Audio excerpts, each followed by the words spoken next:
mbokk yi juróom-ñaari waxtu nag mooy jot ci seen télévision nationale ñu indi leen xabaar yi nga xam ne nii ñoom la ñu fi jot a taatane xabaar yi nag bokk na ci njëlbeen gi li ci gën a fës moo di gan ñi nga xam ne nii dañoo ñëwoon tam jébbal njiitu réew mi li ñuy wax lettre de créance ñu doon ay ambassadeur mu nekk boobu réewum Russie ak boobu Rwanda ñu ñëw itam xamal njiitu réew mi ne ko bis ni ki tey nag sampan nañ ñu fi jël nañ li nga xam ne ni moo doon service ngir teewal fa suñum réew moo waral ñu ñëwoon itam di nuyoo seeg njiitu réew mi xamal ko ne ko nag suñu teewaay yi tey ji lañ koy jëmal di ko mandargaal ak bataaxal bii dinañ dem ca Centrafrique ndax ku nekk xam ne ñu ngi fay waaj ay wote waaye réew ma nag ca waajtaay woowee dafa am ñàkk dal guñ fa nimmiku ba mu am riir ak coow ak fitna joo xam ne nii ña nga ko fay nimmiku loolee nag kilifa ga fa teewal mbootaayu xeet gi réew mbootaayu xeet gi di Mankeur Ndiaye doon doomu Sénégal moom itam am na jokko guñ jokko ak moom ba mu ciy indi ak dal gu muy dalal xel yi ci wàllu xabaar itam ñi ngi dëgmal bés boo xam ne ni moom la ñuy wax Noël mu nekk itam feet ci waa kër Labbe loolu mu nekk loo xam ne nii dafa am lu ñu ciy faral di xéwlu mu doon ay ñam yu saf suukar yi ñuy waaj ni te itam di ko liggéey ci boulangerie yi incha allah dinañ dem foofee ngir li ñuy wax bûche de Noël ñu gën ci indi ay leeral ak nan lañ koy waajale ak la nga xamante ne nii itam loole lañ ci jublu ni ñu ko waxee ci bopp xabaar yi kilifa réew mi doon na dalal ñaari ambassadeur bi mooy ba nekk ca réewum Russie bi fi teewal réewum Russie beneen bi itam mooy bi fi teewal réewum Rwanda ñoom nag dañoo ñëw ngir xamal njiitu réew mi ne ko bataaxal yu ñu lay indil day dafa doon bataaxal bàyyi ko suñuy kilifa ak suñum réew ngir xamal la ne bis ni ki tey ñoo fi teewal suñum réew loolu nag mu nekk aada ju ñuy faral def ngir mandargaal ñoom daanaka jël gi nga xam ne tey ji ñu ngi koy jël daan li nga xam ne moom la ñuy wax fonction kon nag ba ñuy defee loolu am na loo xam ne ni itam dafa ànd ak ñoom ci darajaal lu ñu leen darajaal ak loo xam ne ni itam moo doon gunge bu ñu leen gunge foofee Pape Birame Bigué Ndiaye indi na ci ay leeral ñu teewlu ko. lii mooy ndorteelu liggéey bu ay ambassadeur yu bees di amal fii ci sunu réew ki si jiitu mu ngi bàyyi ko réew bu Russie fas yéene toogal réewam fii ci Sénégal ba mu yegsee fii ci makkanu njiitu réew mi njukkal nañ ko comme ni ñu ko baaxoo di defee wone gëdd gi ñu ko jox. de la garde présidentielle commandé par le capitaine Kalaountine à vos ordres excellences. moom nag ku ñu ràññee la ci biir Afrique ndax def na fii lu toll si fanweeri at jot na sax liggéey Sénégal ci seen ambassade booba conseil diplomatique la woon bésu tey jii nag mu ñëwaat sunu réew ak ndombo tànk bu bees di ndombo tànku ambassadeur muy jébbal président Macky Sall kayit gi ñu naan lettre de créance te muy mandargaal teewaayam fii ci Sénégal moom nag jot na liggéey si réew yi di Guinée Zimbabwe Centrafrique ak Tunisie 2005 ba 2010 nag moom nekkoon na consul général bu Russie ci Alexandrie te mu nekk Égypte moom nag rang wu ministre la am ndax expérience ak xarañ gi nekk ci moom. ki ci topp di ambassadeur bu bees bu Rwanda moom nag Pays-Bas la nekkoon laata ñu koy affecté Sénégal yemul rek woon ci toogal réewam ca la ndax dañu ko si toftal réew yi di Estonie Bulgarie Lettonie Lituanie ak Slovénie di ay réew yu jokkalanteeg Rwanda. Monsieur l'ambassadeur de la République du Rwanda. moom it jox na président Macky Sall bataaxal bii ko fi indi mu di lettre de créance ambassadeur Rwanda bi nag si wàllum njàng maîtrise la am si njàngum doxalinu tàggat yaram am na it yeneen xeetu ndombo tànk yu mu am ci jaar-jaaram mu mel ni ñaari ambassadeur yu bees yi tàmbali nañ seen liggéey bés ni ki tey. jërëjëf Pape Birame Bigué Ndiaye waaye ba tey duñ jege foofu ca makkaanu njiitu réew mi ndax am na loo xam ne ni itam lu suñu réew digaale la ak ñi nga xam ne itam ñoo di ñuy yëggee ci wàllu port ñu leen di wax waa DP World loolu nag lañ ci jublu moo di ay koppar yu takk yoo xam ne dinañ ko dugal ci liggéey bi ñuy liggéey port bi nga xam ne itam moom la ñuy wax portu Ndayane ci diwaanu Saloum loolu nag am na ci teewaayu kilifa réew mi ba ñu xaymaa koppar yi itam toll na ci juróom-ñetti téeméeri millions ak ñeent fukk ci xaalisu réewum Amérique di ay dollars Pape Birame Bigué Ndiaye indi na ci ay leeral. xaatim gi ñuy xaatim bés ni ki tey fii ci makkanu njiitu réew mi dina soppi xar kanamu koom-koomu Sénégal rawatina lépp lu aju si yokkute gu bàyyeeko si koomu géej gi. DP World di jëmmal ab déggoo ak nguuru Sénégal ngir tabax port bu Ndayane mu nekk mandarga ci gis-gisu njiitu réew mi président de la République Macky Sall ci taxawaay bi mu am ci di suqali bu baax a baax koom-koomu Sénégal port bi mooy nekk port bi gën a màgg ci Afrique sowu jant te lu jege 1 million ci xaalisu Amérique lañu siy dugal ngir tabax ko. si wàllu dayo ak taxawaay fii dinañu fi samp ay zone économique spéciale di ay bërëb yu nga xamante ne lépp lu aju si wàllu koom-koom ay usines ay entreprises yu bëri daañu leen fi sanc te loolee li ko sabab investisseurs yi ak borom koppar yi mën a am fu ñu ñëw taxawal seen ay bànqaas def fa ay bërëbu liggéeyukaay fexe itam ba amal fa liggéey bu mucc ayib te gën a dooleel ak jox ndaw ñi ay xëy ñu siy xaarandi ay junni xëy ay xëy yu bëri waa DP World nag li ñu wax moo di liggéey bi dinañu ko baral méngoog gis-gisu président Macky Sall ci di fexe ba di baral bépp liggéey bu ñuy jagleel askan wi fii ci biir réewum Sénégal. ci fi nga xam ne moo doon Centrafrique ku nekk xam ne ñu nga fay waajal woote ngir yeesal fa kilifte fa réew mi am na nag am yëngu-yëngu yoo xam ne itam ni mi ko woon nañ ko fa waaye nag ndaw li fa teewal mbootaayu xeet yi di Mankeur Ndiaye moom xam ne ne loole day mën nañ cee am ak dal ndax tiit mën na cee ñàkk ndax dal gi nga xam ne itam moom lañ ci doon séntu mel na ne dal googu am na moom daal loolu mooy kàddu yi nga xam ne nii bu ñu ko teewloo loolu la indi di dalal xel ñu teewlu ko. Centrafrique dafa nekk réew mi nga xam ni presque depuis indépendance am ba léegi si ay crise politico-militaire rek lay nekk ay coup d'état ay contre-coup d'état transition politique ba yàlla def mu amoon transition avec madame Catherine Samba Panza 2015 ñu organisé élection présidentielle ak législative président Faustin Archange Touadéra gagné élection yi donc exercer mandaam war jeex le 30 mars 2002 mandaam war jeex le 30 mars donc ñu war a changer élire président bu bees alors loolu nag mu am ay problème parce que tout simplement François Bozizé candidature pour constitutionnel nanguwu ko et moom tam aussi mu bañoon nangu décision cour constitutionnelle après mu nangu décision bi mais en même temps aussi décider soutenir beneen candidat mais loolu taxul aussi mu bàyyi plan bi nga xam ne amoon na ko mooy fexe ba élection yi du am ndax moom bokk si mu dem def alliance ak ay groupe armé groupe yi nga xam ni dañu signé ak gouvernement bi lu ñu tuddee accord de paix depuis le 6 février 2019 ñun def nañu démarche bu nekk si moom pour ni ko na bàyyi xeex boobu na bàyyi groupe armé yu muy àndal yi te dellu si war si élection yi dellu si war si processus politique mais defu ko mu commencé organiser ay attaques contre certaines positions yi nga xam de l'administration mooy contre les préfets les sous-préfets contre également les forces de défense centrafricaines comme les forces armées contre également la police et la gendarmerie qui attaquaient seen base attaquer également force des Nations Unies ñun tam aussi ñu riposter ci attaque boobu mu amoon vraiment xeex bu metti ajjuma bi ñu génn ak samedi yàlla def que ñu mën maîtriser situation bi ba bloquer progression yi nga xam ni troupe yi nga xam ni bës ñu àndal bloquer leen ba léegi situation bi ñoo ngi koy contrôle yu baax Nations Unies à travers la MINUSCA la force de la MINUSCA mooy militaire yu MINUSCA yi am ak policier yu ñu am yi ak militaire du gouvernement bi ak police ak gendarmerie du gouvernement bi ñooy liggéey ensemble fexe ñu ba bloquer progression troupe yooyu ba sécuriser zone yooyu ñoo ngi commencé ci joxe carte électorale population yi ngi génn di dem di retirer seen carte d'électeur pour mën a participer ci élection yi nga xam ni le 27 décembre loolu moo tax ñu mobiliser wu bu baax a baax pour assurer sécurité campagne électorale bi sécurité candidat yi nga xam ne aussi dañuy participer ci élection yi ndax loolu conseil de sécurité Nations Unies moom moo ñu jox mandat boobu ñun MINUSCA ni ñu dimbali gouvernement bi ci mbirum sécurité ci mbirum logistique ci mbirum matériel pour que élection yooyu mën a am ci yoon ak ci jàmm ci loolu nu ñu liggéey depuis au moins mën naa wax presque at a ngi nii conseil de sécurité également jox ñu mandat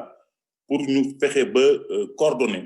ndimbal bi nga xam ni bitim réew dañ ko dimbale gouvernement centrafricain pour mu am koppar yu doy pour man organiser élection loolu aussi ñu Nations Unies ñu taxaw su baax a baax ak Union européenne ak yeneen partenaire ba fexe ba xaalis bi nga xam ni moom la élection yi laaj ñu mobiliser pour l'essentiel xaalis boobu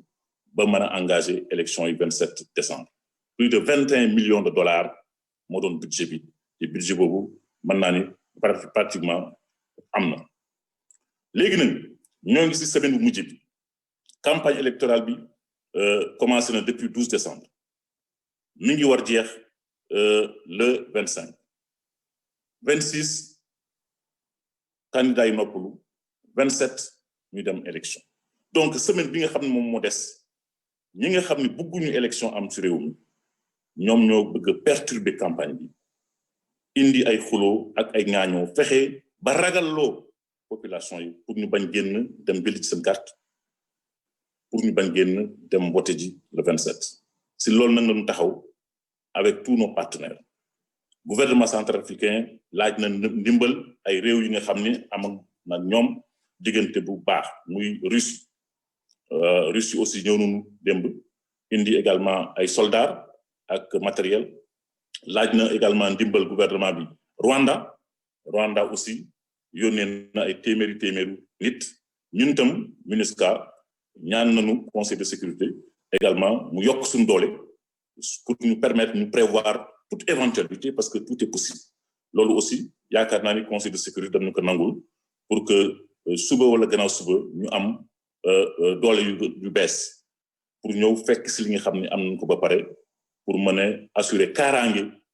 population yi kaaraange citoyens yi pour que élection yi mën a am ci jàmm ak salaam.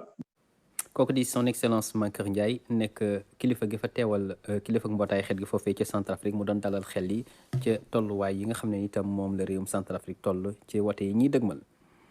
ci ngir xeex tawat yi nga xam ne moo doon Covid 19 soxna yi nga xam ne dañ leen a takkal ay ndombo tànk ci gox yi diwaan yeeg rëdd yi tey ñu nekk itam ci kilifteefoo ki nga xam ne ni moo doon ministre Omar Gueye dey ñoom bokk nañu mànkoo doon wenn say ngir itam gën a dooleel seen bopp ba mën a xeex tawat yi nga xam ne moo doon Covid 19 ngir gën koo bañ a yaatal loolee nag ba ñuy amal waxtaanu ak ba ñuy wane seen pas-pas boobu Saliou Seck teewoon na. ci xeex bi nga xam ne ñu ngi ko doon xeex Covid 19 nag ñi nekk ci gox-goxaan yi amal nañ ci liggéey bu am solo bokk na ci ñi nga xam ne nii ñoom leen duppee femme élue muy jigéen ñoo xam ne nii dañ leen fal ci seen gox ak ñi nga xam ne nii dañoo jiite yenn ci kuréel yi ñoom nag amal nañ liggéey bu am solo. jigéen ñi taxaw seen taxawaay bi nga xam ne am na sur le terrain ñun sentir nañ ko ñu gën ko mën a fëxal mën a gën a continuer tamit di ñaax nit ñi ndax Covid bi moom mi ngi fi ñu ngi ci deuxième vague bi nañu respecter les mesures barrières di takk masque di raxasu ak saabu di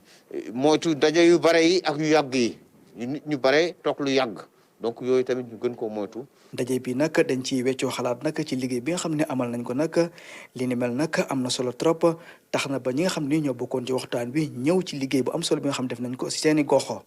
Covid bi ñëwee ñu gis ni antiseptique bi daf ci gën a dox ak mbërbëf bi ñu développé ay saabu yoo xam ne mbërbëf la ak niim ak suñu eau de javel bopp di ko utiliser pour di raxasu bidon yi nga xam ne ñoo ànd ak robinet yi menuisier métallique yi ñoo ko defar saabu yi jigéen ñi ak xale yu góor ñoo ko def ndax yëngal saabu xam nga dafa metti donc créé na beaucoup d'emplois permettre na ay ressources ci suñu koom itam poches yi wàññeeku ndax njëg bi du seer te aussi lépp dafay des ci biir commune Ngathie Nawde. ndaje bi nag nga xam ne ni jëwriñ bi yor wàllu ko goxaan ñoom ñoo ko taxawal nag ñu jaarale ko ci cellule genre tax na ba jigéen ñi nag takkuwaat ngir xeex mbas mi nga xam ne nii dañ ko nemmeekuwaat fii ci Sénégal. jërëjëf Saliou Seck tawat jooju sax moom la ñuy waxtaanee teewlu ci docteur El Hadj Mamadou Ndiaye mu indi ñu ay tolluwaayam ci suñum réew. ci juróom-ñeenti téeméer ak juróom fukk ak ñetti test yi ñu def juróom-benn fukk ak juróom-benn ñoo ci positif yooyu am nañ ci ñaar fukk ak ñaari cas contact amuñ ci benn cas importé bu jógee bitim réew maanaam waaye am nañ ci ñeent fukk ak ñeent ñi nga xam ne ay cas communautaire lañu. am nañ ci ñeent Daara Richard Toll ak Touba ñett ci Mbour ak Saint-Louis am nañ ci ñaar ci Dakar Plateau Kër Massar Ouakam ak Parcelles Assainies am nañ ci benn ci Almadies Amitié 2 Diourbel Fatick Gossas Gueule Tapée HLM Kaolack Mariste Matam Mermoz Ngor Nord Foire Point E Rufisque Yeumbeul Yoff ak zone B fanweeri malade ñu entré woon hôpital wér nañu bés ni ki tey dinañu génn bu ci yàlla ànde ñaar fukk ak juróom-ñett malade ñoo nekk réanimation benn malade ñàkk na bakkanam bésu démb altine ñaar fukki fan ak benn ci weeru décembre bi ñu nekk ñeneen ñi des hôpital ñu ngi am tan ci bésu tey dalee ko ci kaa bu njëkk ba Sénégal wàññi na fukki junne ak juróom-ñaar ak juróom-ñeent téeméer ak ñeent fukk ak juróom ci ñi nga xam ne jot nañ ci jàngoro ji ci ñooñu fukki junne ak juróom-benn ak juróomi téeméer ak juróom-ñeent fukk ak ñaar wér nañ si ñett téeméer ak juróom-ñaar fukk ak ñaar ñàkk seen bakkan mu des juróom-ñeent téeméer ak juróom-ñett fukk si lalu hôpital yi wala ci loxo docteur yi ministère de la santé et de l'action sociale mu ngi woo askan wi ñu gën a sàmmonte ak digle yi muy joxe bés bu nekk di bàyyi xel ci seeni masque dañ ko war a sol ci anam yi ñu ko bëggee di muur gémmiñ ak bakkan di raxas seeni loxo ndox ak saabu wala di jëfandikoo gel yu ànd ak qualité di teel a jóg ci seen bopp su dee da ngeen a feebar dem ci hôpital bu leen gën a jege wala ngeen jokkoo ak seeni docteur. ba tey ci wàllu xabaar dañuy dem ci dëkk bi nga xam ne moo doon Fès mu nekk dëkk bu tedd boo xam ne nii ma nga nekk ca Maroc. Fès nag mu nekk dëkk boo xam ne nii dëkku diine la dëkk boo xam ne ni itam dëkku sàkku ñaan la ndax kilifa gu tedd ga fa dëkk ga fa tëdd itam loolu moo waral Abibou Mbaye indi ci ay leeral ci li nga xam ne moo doon wàccuwaayam ci diine wàccuwaayam itam ci tarixa tijaniya ñu teewlu ci Abibou Mbaye. Rabat di capitale bu royaume bu Maroc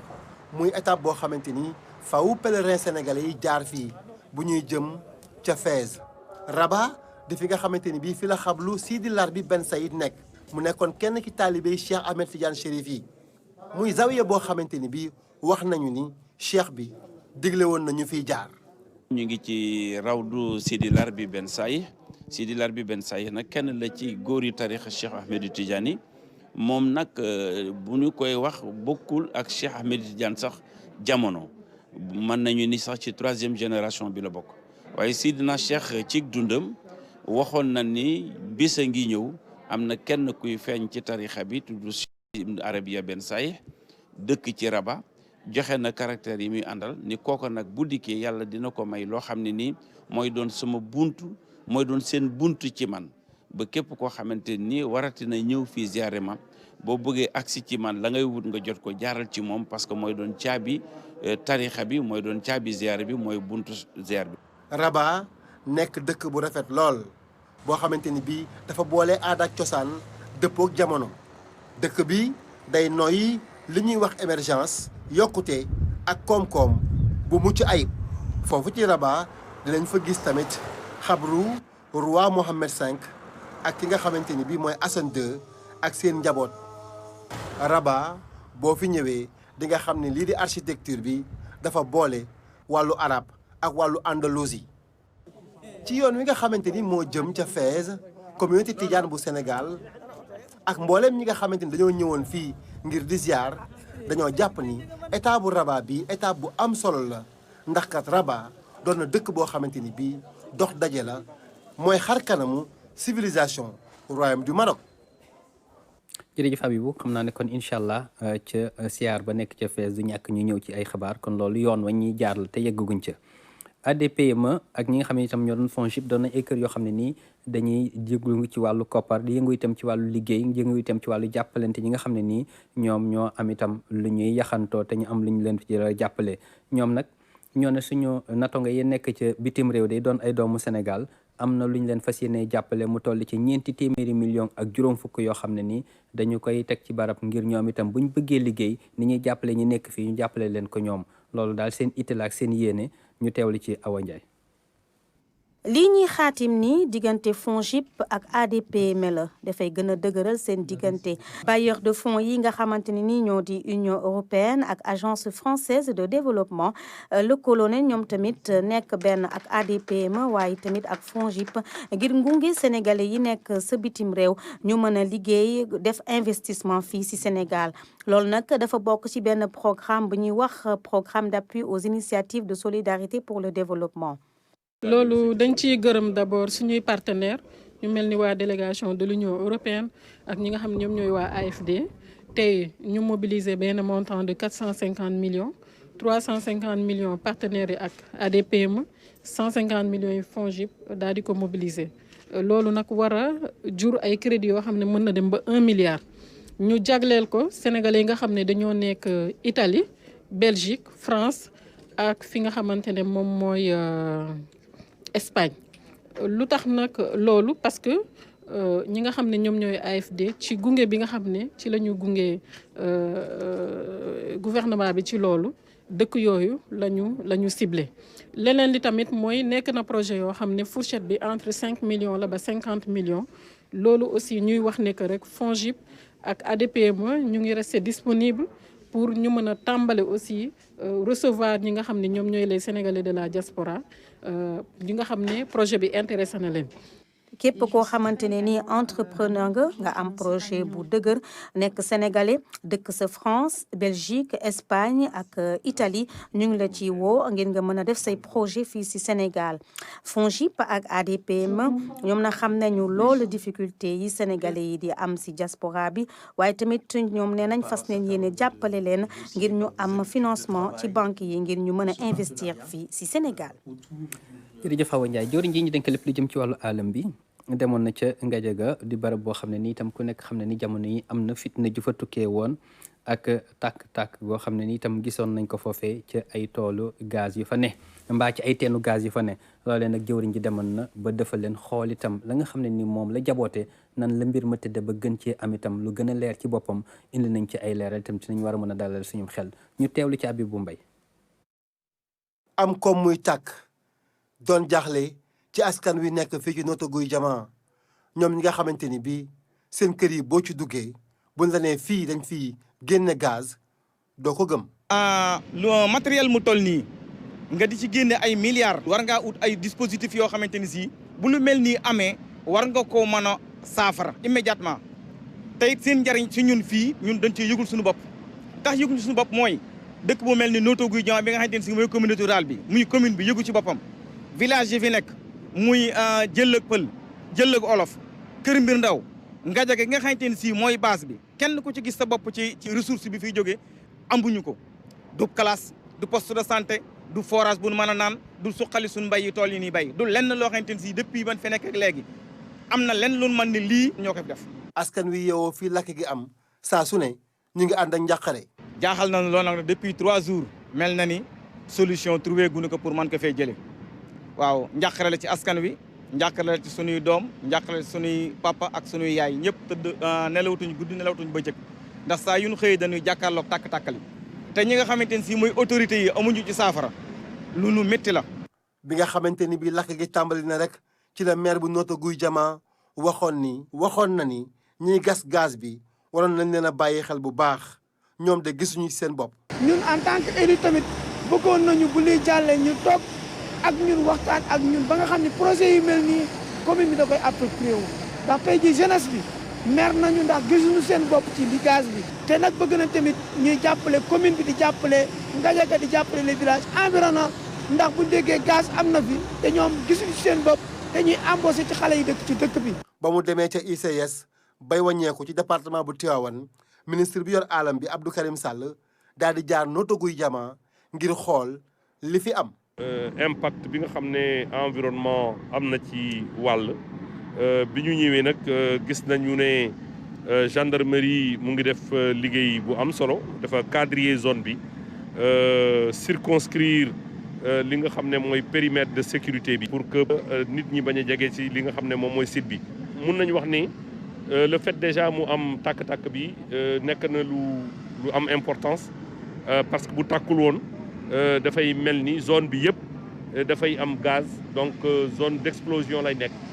rassuré nañ ñu ne impact bi mënul passé fii. muy teenub gaz buy tàkk taa fay tàkk-tàkk yoo xamante ni bii mi ngi jëm ca asamaan askan wi di ko xool ak njàqare ak yaakaar gu tas. jërëjëf Abibou jëwriñ ji nga xam ne moom lañ dénk lépp lu jëm ci wàllu pétrole bi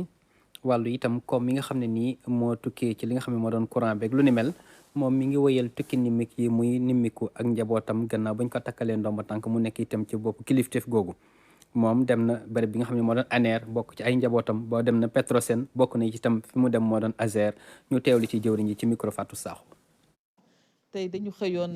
bi ñu defee séminaire ba pare ma ñëw nammeeku nit ñi fi ñuy liggéey xool leen pour mën a saafante ak ñoom ndaxte lu mu dàqee mooy sooy liggéey ni xam leen ku nekk gis la ngeen mën a waxtaan et puis ubbil leen sama bunt ni leen nag fu mu nekk nii li nga xam ne président de la république man la ko dénk nii ma koy sant di ko si gërëm ñoom laa si yaakaar ndaxte suñ ma jàppalewulee rek du ma ko mën a def commission régulation banque fii la ñu mujjee xëy nañu dem ANER jóge foofu dem Petrosen ñëw fii ASER ñëw si commission bi commission may ñi nga xam ne ñooy joxe prix courant bi ak yooyu suñ sañoon secteur bu nekk lépp loo soxla rek ñu jox la ko waaye xëy na yenn saay ñu jox la nangu ko ndaxte li am daaw muy une calamité bi muy Covid bi ministère yëpp dañu rënk seen am-am jox ko ñi nga xam ne ndóol bi feebar bi sonnaloon nañu ñu mooy structure de santé ak jàppale population yi. xëy na la ñuy doon xaar pour liggéey ko jotuñu ko ba tax na ba objectif ñu leen assigné woon jotuñu ko mais yaakaar nañu 2021 bi su soobee yàlla ñaan nañu yàlla xaalis bi doontuñu ko dugal si Covid bi dinañ ko jox ñu liggéey parce que suñu waxee lampadaires yi soxla dañu xaalis suñu waxee ne énergie renouvelable par exemple biodigesteur ak yooyu yëpp dinañ soxla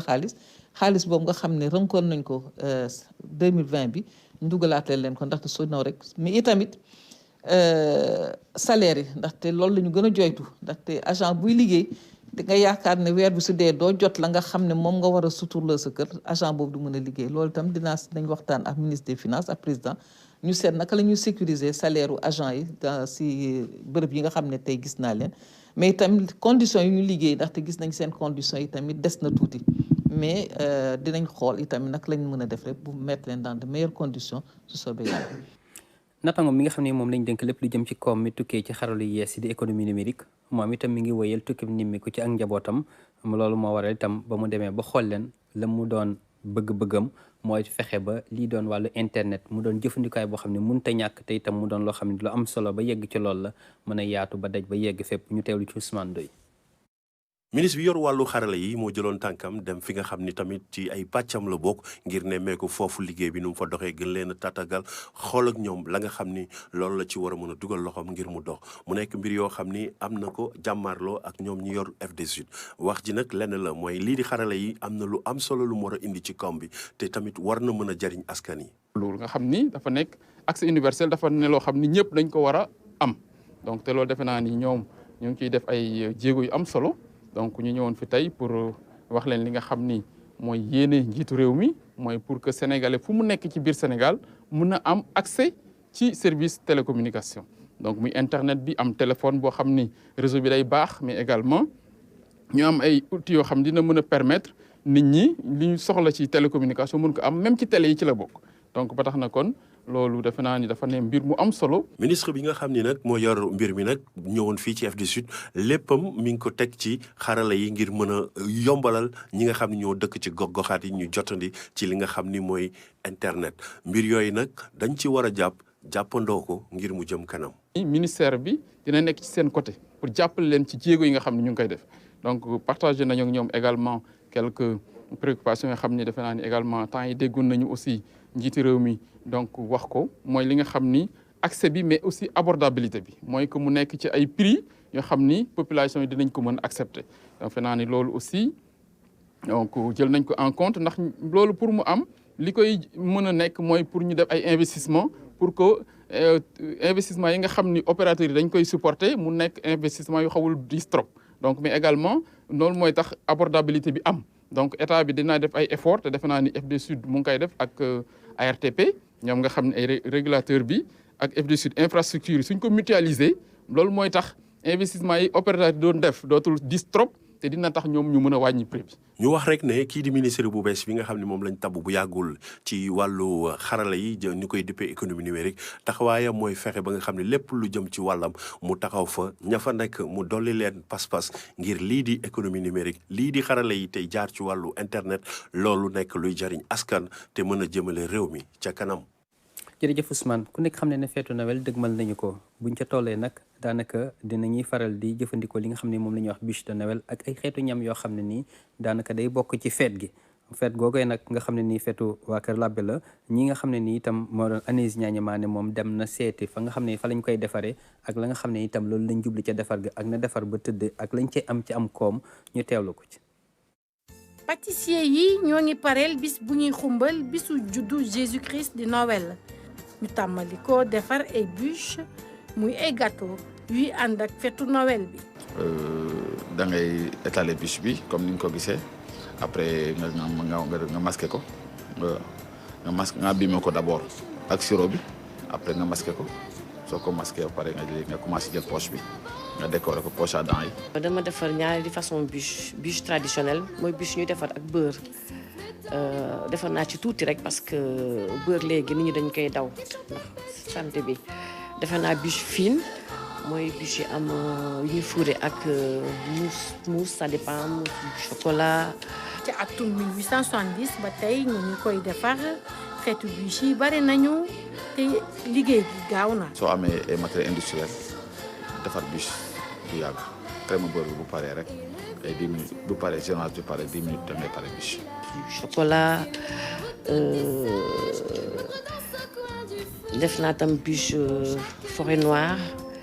def bûche à l'orange def bûche à la vanille chocolat glaçage chocolat noir carrément. njëg yi toll ci ñaari junni ba juróomi junni jamonoy mbas mi terewul borom kër yi jënd ngir neexal seeni njaboot. ñëwoon jënd si benn bûche si monsieur Bassène. Donc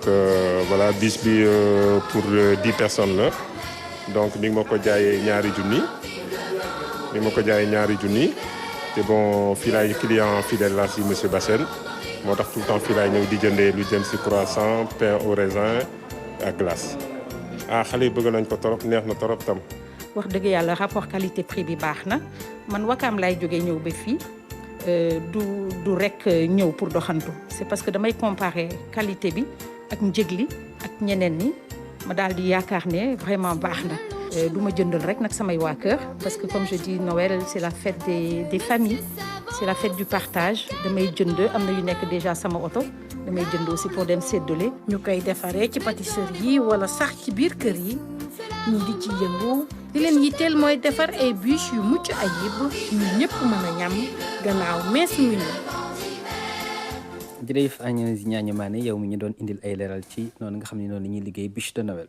mbokk yi loolu moo doon def son ci la xabaar moo doon itam li nga xam ne moo dëppoo ak li ñu cërloon ci yàlla waxtu kon li ñuy def moo di leen ñaanal gàllankoor ci géej gi.